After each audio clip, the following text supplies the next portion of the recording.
And I'm Lauren Taylor. Police at Virginia Tech are investigating 5 recent cases of sexual assault involving students. Investigators found that man had his eyes off the road for 12.6 seconds. And just to give you an idea of what that looks like, we're going to go ahead and break it down for you. And some more changes coming to Lynchburg's police department. 11 new officers will be formally sworn into their positions today. Today's ceremony starts at 2 p.m. in the Lynchburg City Council chambers. But the nativity scene wasn't the only thing that was vandalized. The intruders came into the cemetery and knocked over several headstones. Tonight there's going to be over 10,000 Hokies out here raising money for cancer research, and they're hoping to raise more than $500,000 tonight alone. During construction, customers are going to have to deal with some minor inconveniences over the next couple of weeks, but renovations should be complete at the beginning of fall. Now enough about this snow. We've got Clay standing by in the Pinpoint Weather Center. Clay, it was a beautiful day here across the valley, and I know that weather can't last forever. Good morning and welcome to the 8 o'clock hour of Good Day Virginia. I'm Lauren Taylor. But first, let's start with meteorologist Jason Caterina. Jason, please tell us something good. That's right, and it's important that we protect them. Our Clay Osterly is live in Roanoke County with ways to keep your pets safe during this heat. Good morning, Clay. Family and friends will say goodbye to the victims of a triple homicide in Roanoke County today. Bet Mountain Bistro posting Miranda Trump's memorial service will be this morning at 11 at Colonial Presbyterian Church in Roanoke. Now, instead of flowers, they're requesting donations to the Roanoke Valley SPCA in her honor. Despite investigations, hearings, and headlines, our election systems are still at risk from cyber attacks. And November midterm elections are just months away. One expert who served on the Commission for Cybersecurity under President Obama says the threat on our election system is still very real. States like Vermont are not waiting for federal action. They're taking whatever steps they can to make sure every vote counts. And Virginia Senators Mark Warner and Tim Kaine have requested further details on the Trump immigration policy from Kirstjen Nielsen. The purpose of the letter is to reveal exactly how much money is being spent enforcing the zero-tolerance policy, what resources are provided to children to ease psychological trauma, and whether or not any Virginia facilities will be used to house children torn from their families. The senators also asked when and if children would ever see their families again. We begin this half hour with a cold case out of D.C. that's haunted authorities there for more than a decade. His name is still a mystery, but in the nation's capital, a first. This man is being indicted on 6 counts of sexual assault based on his DNA profile alone. Authorities say this isn't an image drawn up by eyewitness accounts. Rather, it comes from DNA left on the scene. His targets include hotel housekeepers, typically in D.C., and there's suspicion that he may be involved with 8 additional incidents in Maryland and Virginia.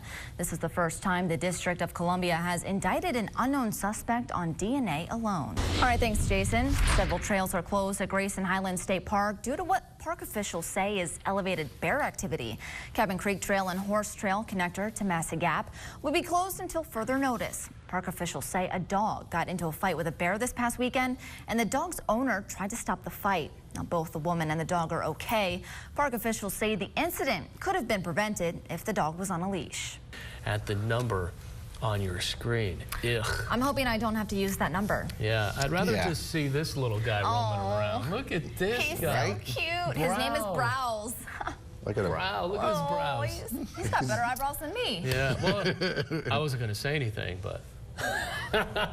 All right, coming up, it's time for the taste test. Blackstone Grill is putting the final touches on their grilled chicken. That's next on Good Day Virginia. And welcome back to Good Day Virginia. I found myself walking over here to the kitchen because it smells so good. I'm joined by Executive Chef Fred Jones. He's out of Blackstone Grill out of Christiansburg. Thanks for joining us this morning, Chef. You're welcome. Tell us a little bit about this awesome grilled chicken that you made here this morning. I'm not coming back to the studio, you guys. Sorry. Very good. It's delicious.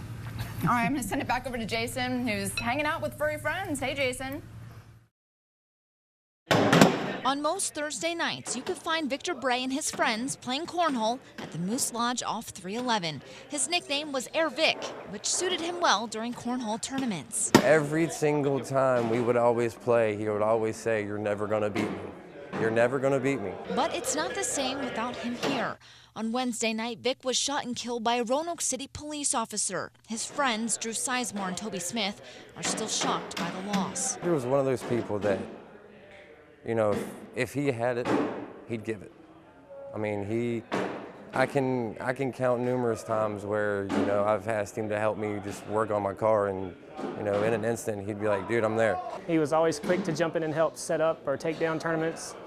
He was quick to offer you a drink if you needed one mid-tournament.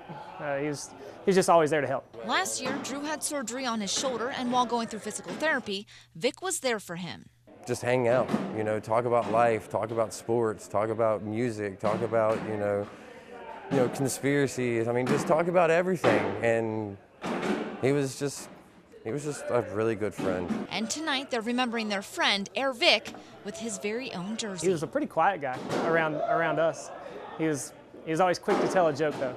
Like, he would tell the joke so fast that you wouldn't get it, and he'd already be laughing. The fact that he was kind of like me, just laid back, outgoing, you know, loved to joke around, loved to make people laugh. That was just one of the main attributes that I will always remember. They're going to continue playing cornhole to help keep Vic's memory alive. I am so happy to announce that our next delegate in the 12th district will be Chris Hurst. After 9 long months on the campaign trail, Chris Hurst can now call himself the delegate-elect for the 12th district in the Virginia House of Delegates. It feels great, but it also is very, very humbling. Hurst, originally from Philadelphia, landed in Southwest Virginia 7 years ago to be the face of a local TV station here in Roanoke. Though not originally from the area, Hurst says it's not about where we're from, but rather where we're all going together.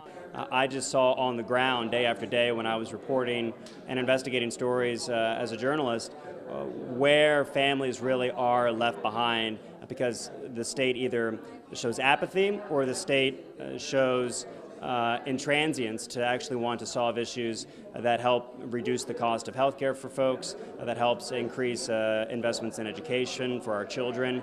And if we lay that kind of framework, that's how we can, along with maybe some tax incentive policies, create better paying jobs here in rural areas.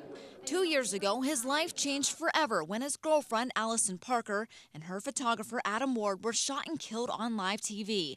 Allison's parents are 2 of his biggest fans, supporting him throughout the campaign. You know, we were cautiously optimistic, but we expected him to win. As the outsider going up against the hometown boy, Joseph Yost, many people didn't think Hurst could pull off the win, but his supporters never strayed. Everyone loves Chris. He has an ability to reach any age, and I think that's the key to his success, is that everyone really feels like he's listening to him because he is. He really listens, and that's the most important thing in his candidacy, I think. And they know Allison is proud. Allison is here tonight with us, and she's right here. She's here with everybody, and she's celebrating and she's smiling. Hurst says he's looking forward to working for the people of the New River Valley, fulfilling his promises, and as a former journalist, he's asking people to hold him accountable. I've loved knocking on doors. It's kind of the bread and butter of a campaign, and was knocking on doors up until just last night. And I would love to start knocking on more doors tomorrow and talk to the people I didn't get to talk to in my district, and find out again what they want to see out of their elected officials, and then go and try and represent that in Richmond. For Good Day Virginia, I'm Lauren Taylor.